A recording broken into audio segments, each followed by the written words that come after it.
Thanks for inviting me to this distinguished conference. It's a pleasure to be here at Cambridge. I was last here in 1990 to look at Charles Darwin's, I think it was his diary from the HMS Beagle.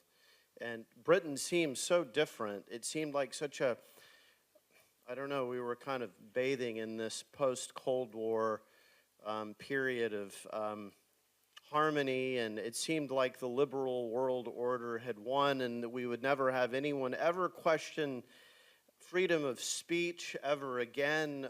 If you'd told me then, and I studied political philosophy and history with a focus on British history, that in the year 2000, 2001, I would be censored, I flatly wouldn't believe it. My name is John Leake. The way I got into this conference was I worked very carefully, or closely, I should say, with Dr. Peter McCullough in Dallas, Texas. We've just written our second book together. My background is in history and philosophy. I have done quite a bit of investigative work. I've written some true crime books, which have required that I go pretty deeply into the literature of forensic science. Through my work with Dr. McCullough for the last 5 years, we've become very interested in what we call the American or the U.S. biopharmaceutical complex. It has become a something of a as the WEF would say, a public-private partnership between state interests. I'm going to be speaking about the Department of Defense primarily, and pharmaceutical interests.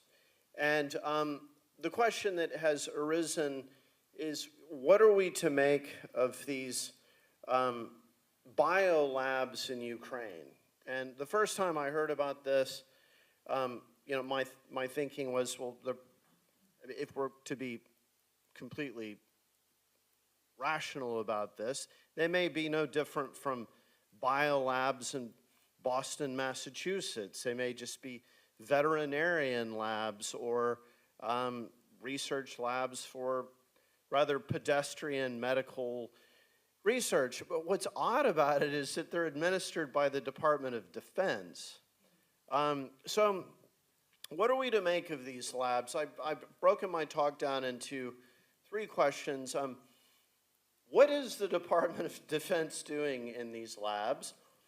Can we draw any conclusions, or at least find some clues, make some inferences? Can the Russians, or anyone else for that matter, trust the Department of Defense's representations about these labs? And then the final question, do these labs pose a danger to mankind?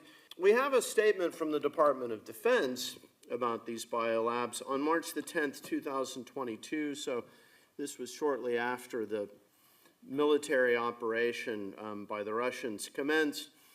A senior defense official, that's how he was characterized in the statement. He said it was part of the Cooperative Biological Threat Reduction Program activities in Ukraine. He issued the Department of Defense senior official issued a statement, and he provided a printed fact sheet, both of which are still available online. He stated, quote, "The DoD has been working with the Ukrainian government since 2005 to secure 5 biological research laboratories in Kiev." So, slow working. 2005 in order to secure 5 biological labs. So in other words, it's been going on for 15 years, purportedly the work of securing these labs. The DoD official said we have invested $200 million in Ukraine since 2005, supporting 46 Ukrainian labs. And finally, he's referring to Ukrainian bioresearchers, are looking at pathogens that infect humans and animals with an emphasis on those that are endemic to Ukraine. And he mentions anthrax and tuberculosis and these various pathogens. So I don't know what's going on in Ukraine. My experience in that part of the world is limited to visiting museums in St. Petersburg. The whole thing in eastern Ukraine reminds me a little bit of the Balkans in the early 1990s. I have spent quite a bit of time in the Balkans. I was in Montenegro last summer. I got to be friends with a Montenegrin who was very interested in the war, and I said, well, can you explain to me the Balkan wars of the early to mid-90s? And he said, well, it depends entirely on who you're talking to.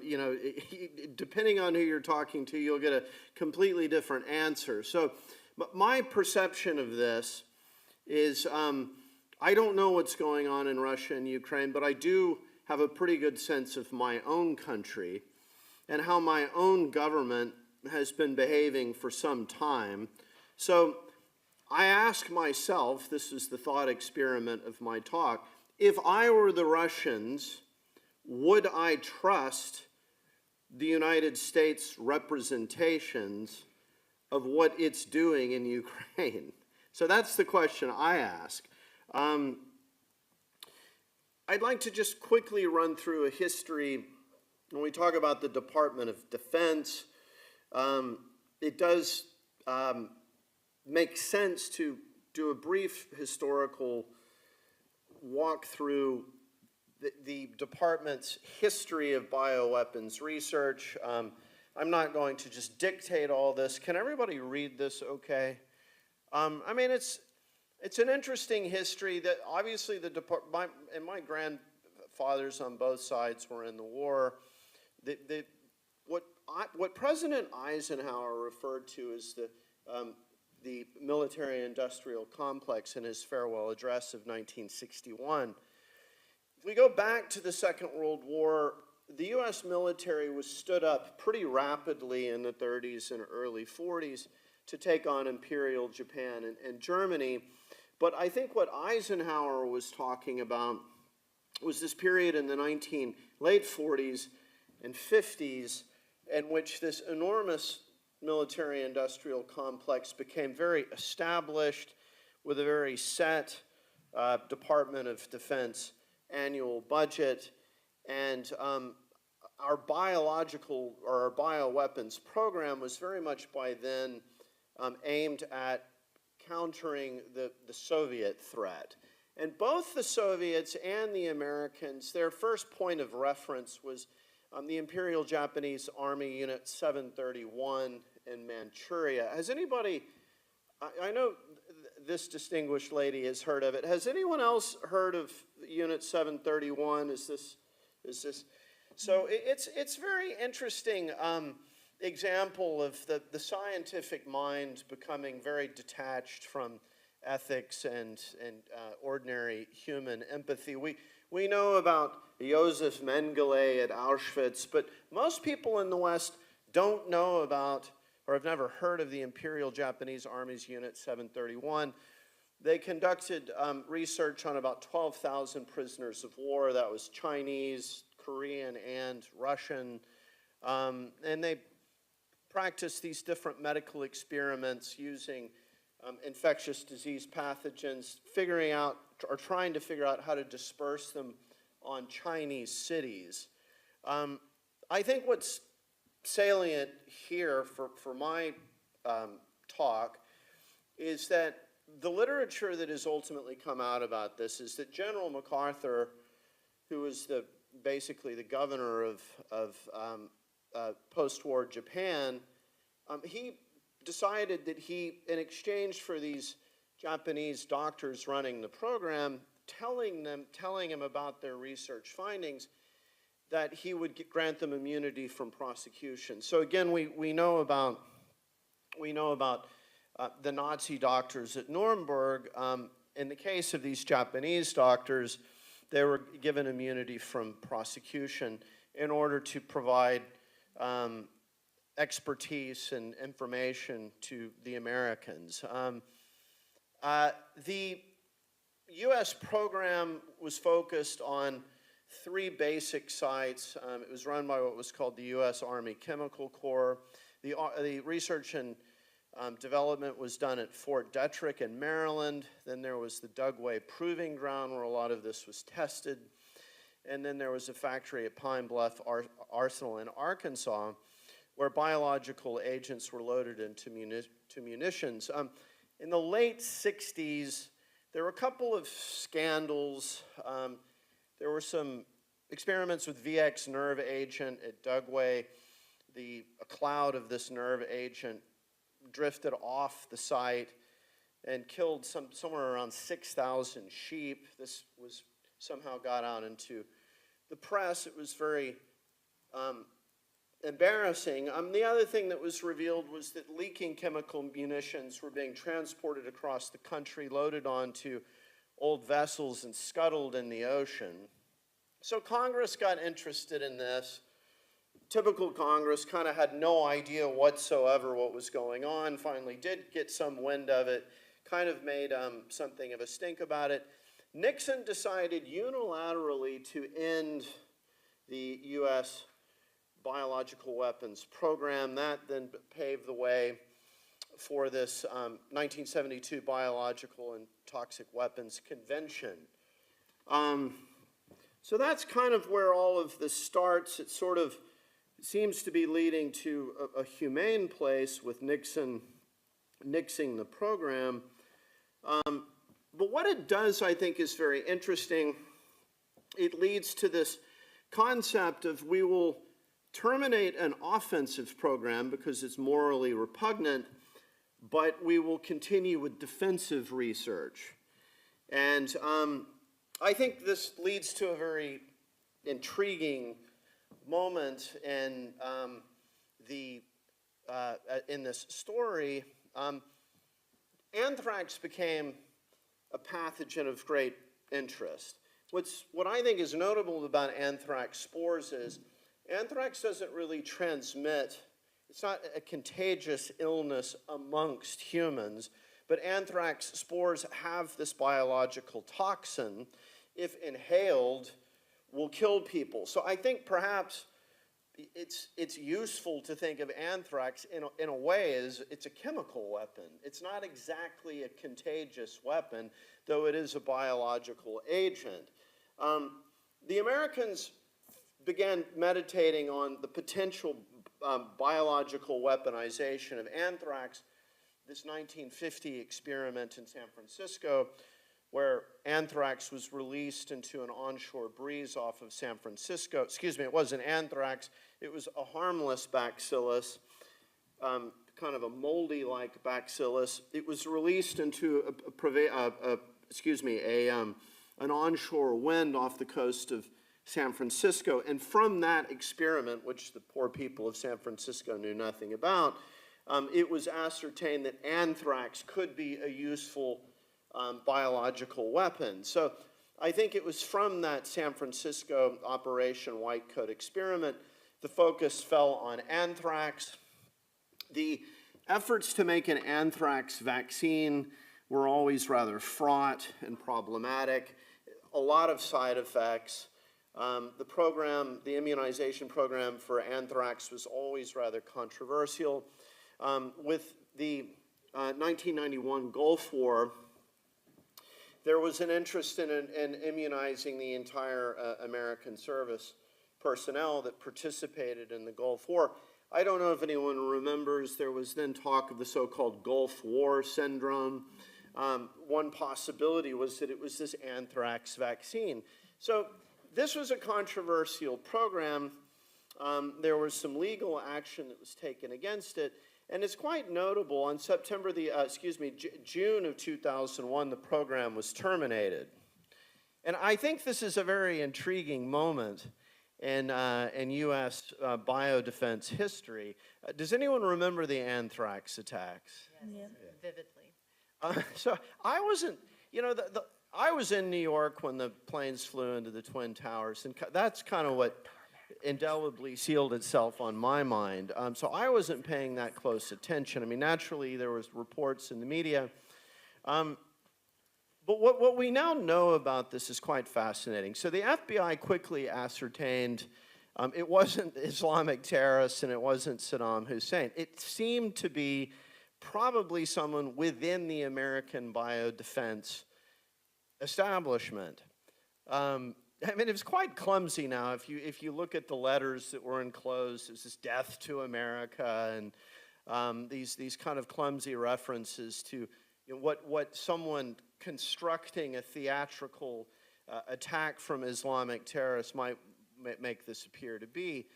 But what I think is interesting is the FBI was damned slow in pursuing this. It's this. They first look at this guy, Stephen Hatfield, who later worked for the Trump administration. But it's this kind of slow burn, harassing Hatfield for the better part of 6 years, and the investigation just doesn't really go anywhere.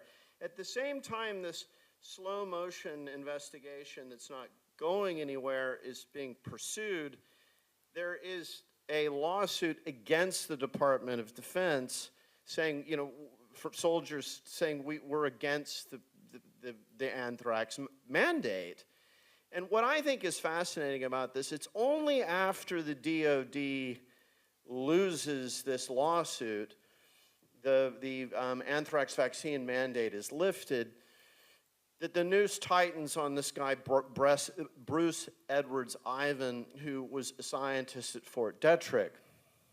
So he apparently catches wind that the noose is tightening on him, and he commits suicide, or so we're told. So the upshot of all of this is that the anthrax vaccine program was reinstated.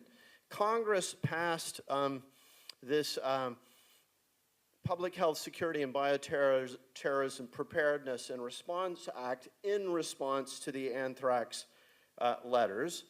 But come to find out, the greatest bioterrorism attack in U.S. history was committed by a senior official at the Department of Defense. So, yes, we could say he was a rogue guy, he was crazy, he was a mad scientist, he was worried about his life's work slipping away. Nevertheless, it does at least raise the question, could it be that the biggest biological threat to the citizenry of the United States, could it be, is our own Department of Defense? I don't know. I just ask questions. I don't know the answers. Nevertheless, the anthrax attack combined with the September the 11th attack, it sets in motion this legislative framework, which is granting the Secretary of Health and Human Services basically a statutory framework for declaring public health emergencies. There's the BioShield Act of 2004, and then the Public Readiness and Emergency Preparedness Act, PrEP Act of 2005. If you want to know how all of this crazy stuff, out of control pandemic response in 2020, the legislative pavement that was laid down for it, it's the PrEP Act. So in the event that the Secretary of Health and Human Services determines there's a public health emergency and from an emerging infectious disease upon us, he can declare a public health emergency.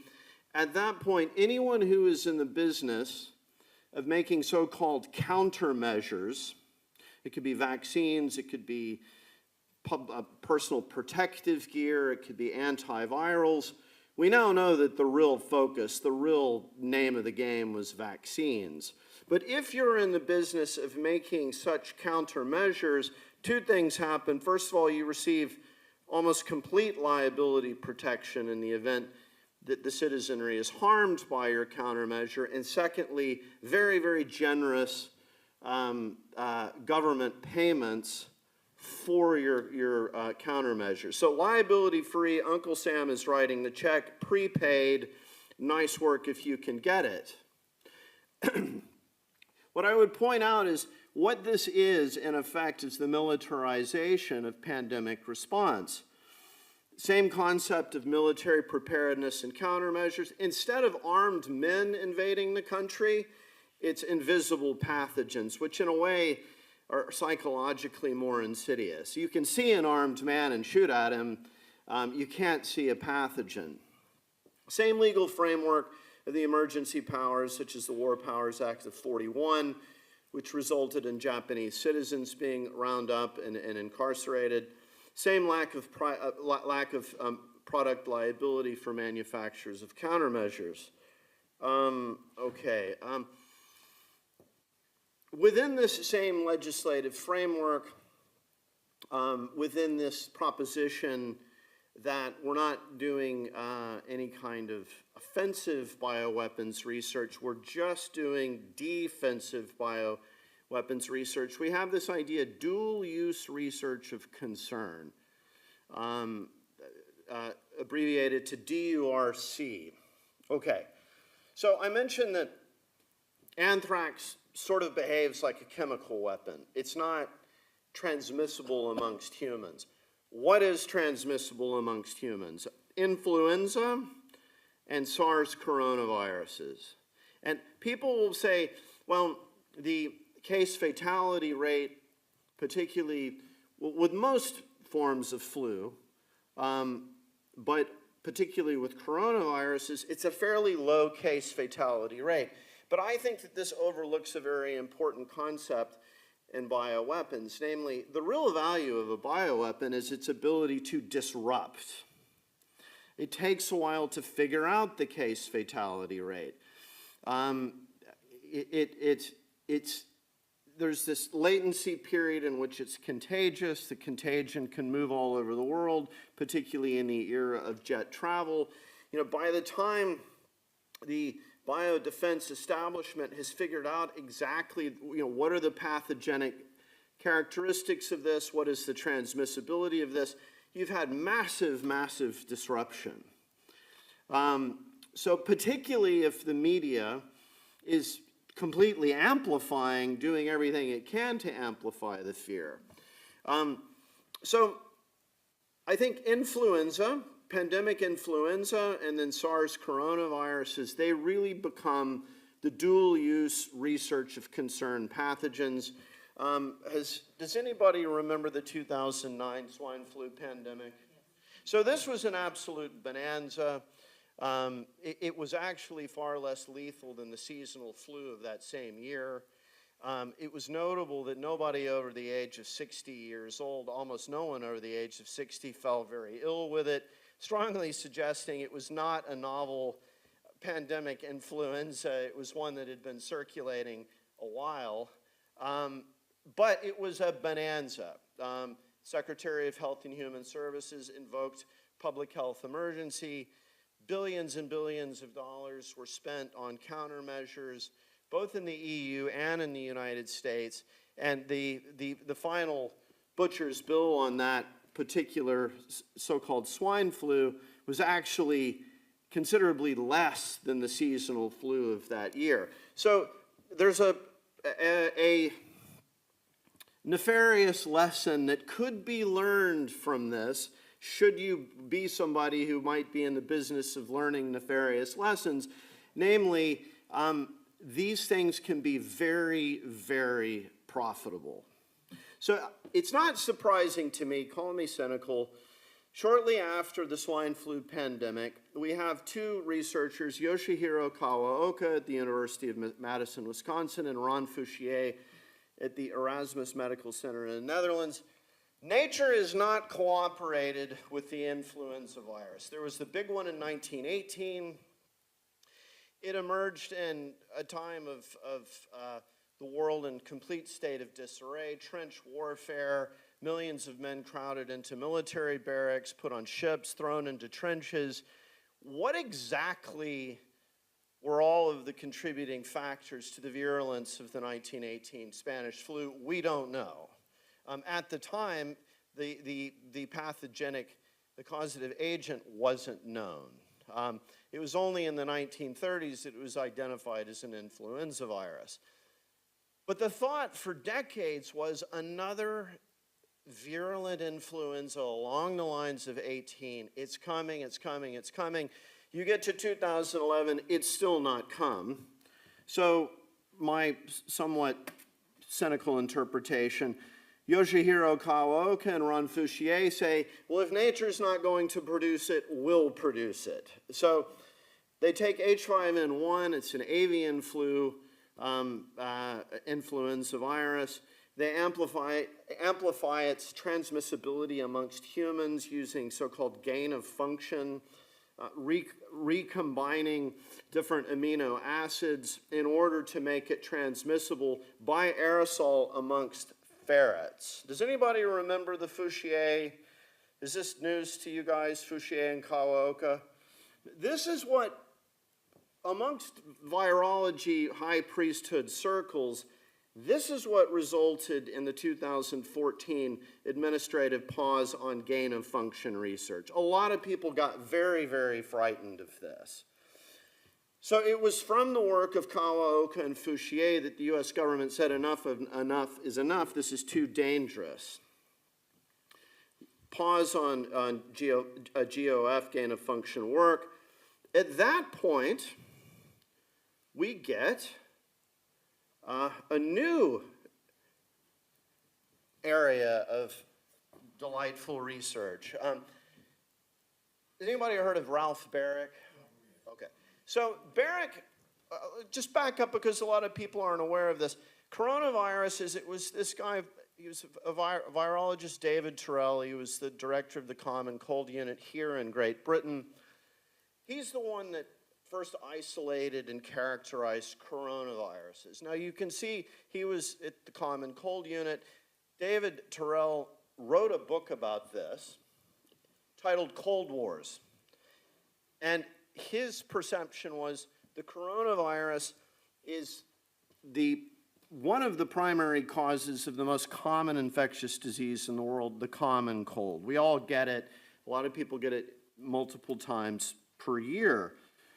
What this UNC, University of North Carolina, Chapel Hill professor Ralph Barrick, where he really comes on the scene, he starts in about 1985 obsessively tinkering around with coronaviruses. And in April of 2002, he submits a patent application, Methods for Producing Recombinant Coronavirus, in which he describes in the patent application tinkering around with the different nucleic acids in the sequence to recombine different genetic sequences into the same coronavirus. Now, what's interesting about the timeline, and remember, I'm an old true crime guy, 7 months after he files the patent application, we get the first SARS that purportedly comes out of China.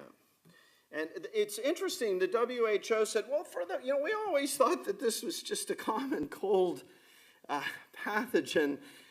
For the first time, wow, it seems that this coronavirus can produce a far more virulent disease after all. Remarkable, remarkable timing. You think of natural history as usually something that extends over a period of centuries or millennia. Things are moving real fast in the wake of Ralph Barrick's research. We get to this period, 2014, 2020, Ralph Barrick and Peter Daszak at the EcoHealth Alliance, they obtain a multi-year NIH funding. Their grant proposal, Understanding the Risk of Bat Coronavirus Emergence. They work with Jean-Ye Zhe and Zhang Li Ji at the Wuhan Institute of Virology, and they create a paper trail so big on gain-of-function amplification of SARS bat coronaviruses that it would require a New York Times journalist not to see it. I mean, it's huge. I mean, they publish multiple papers on this. The grant proposal goes in depth about what they're doing. And in their papers, Barrick is saying, we did it. We used humanized mice, a humanized respiratory tract of mice, and we created a bat SARS coronavirus a chimeric virus that's combining genetic material from different coronaviruses into one that will, in vivo, in mice, produce epidemic levels of this coronavirus replication titers. So they've done it. They've created this monster in humanized mice. I think a lot of you are probably aware with this particularly notorious bit of history. I probably don't need to go into the details of it. Is that a safe assumption? Yeah, okay. One thing that a lot of people don't know that I find intriguing is how Moderna and Stéphane Bancel, the CEO of Moderna, how he comes to bear in this. Bancel was the CEO of Biomérieux. It's an old French diagnostics company in Lyon. It's quite funny. It's like he has this plum position at Biomérieux during this period when Biomérieux works with the Wuhan Institute of Virology to build a new BSL-4 lab in Wuhan. So the planning, the training of Chinese staff at Biomérieux's lab in Lyon. Bancel is there for all of that, but then in 2011, a Frenchman suddenly says, it's a very strange thing. I've gotten a job at a new startup in Cambridge, Massachusetts called Moderna, which has a DARPA grant. That's the Defense Advanced Research Projects. It's a Department of Defense agency. And the purpose of the company is therapeutics using modified RNA. And so a lot of this stuff is very technical. I won't bore you with it, but a very intriguing moment. It's like a John le Carré novel. In 2016, we now know this, Bancel patents a 12 nucleotide genetic sequence 6 years later. So it's patented. You can actually read the sequence. 6 years later, some virology researchers are doing a patent search for this sequence, and they get a perfect match between the sequence of SARS-CoV-2, the causative agent of COVID-19. They get a perfect match between that sequence, which is very decisive in the infectiousness of this virus, a perfect match with this sequence that Bancel patented in 2016. So it's a very intriguing match. Another intriguing moment in this, December the 12th, 2019, we have a material transfer agreement between Moderna is the provider and Ralph Barrick is the research recipient. Barrick signed it 19 days before this Wuhan Health Office reported the first cases of this pneumonia of unknown etiology. And the stated purpose of the transfer agreement is so Barrick can perform challenge studies using this coronavirus vaccine that Moderna just happened to be working on in December of 2019. And then we know shortly after the WHO declares SARS-CoV-2 as the causative agent and the genetic sequence is published, NIAID and Moderna already have a messenger RNA vaccine candidate. So these guys are amazingly prescient in every way. Then we know about the concealment of the lab origin. It was just a few weeks ago here in England. There was a letter that was published, written by Richard Dearlove, the former MI6 boss, and some of his colleagues, in which they stated in March of 2020, a note to Boris Johnson.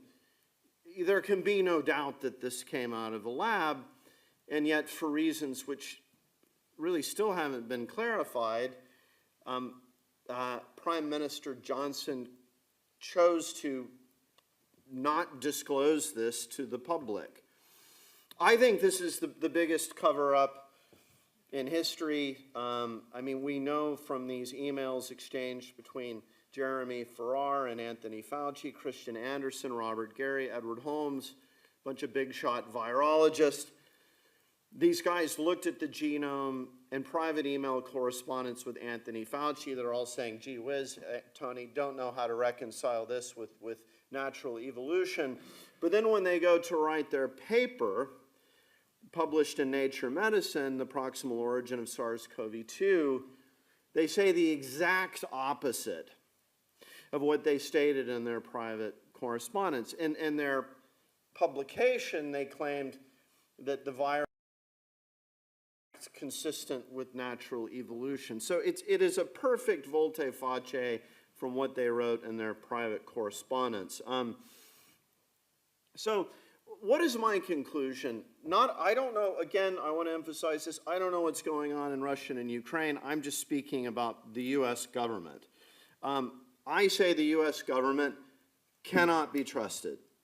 I don't trust the United States government. My family, my ancestors moved to the United States. I think my mother's direct ancestor was on the Mayflower. My family's been in this country or in the United States since the beginning. Pretty much all of the males in my family, including my father, served in the military. My dad was in the U.S. Marine Corps. I don't trust the U.S. government. I think the biodefense complex is primarily interested in pursuing its own interests. I think these DURC gain-of-function projects are the biggest emerging infectious disease threat. And I think Robert Redfield, the former CDC director, has actually stated the same. I think BioShield and the PrEP Acts laid the groundwork in 2004 and 5 for the subversion of the U.S. Constitution and informed consent. Congress is clearly indistinguishable from a brothel. They just go with whatever their lobbyists are paying them to do. Fauci and colleagues have created a biopharmaceutical racket, dispersing billions of dollars of grant money to guys like Peter Daszak, who, to me, is just, well, I'm going to not use intemperate language, but all of this just seems very, very dubious at best. The health of the American citizenry is obviously secondary at best. I mean, there was deliberate suppression of early treatment of COVID-19. My colleague Peter McCullough experienced this firsthand. So I think the Russian government would be insane to trust the Department of Defense, its assurances about these labs. Now, what are these labs doing? I don't know.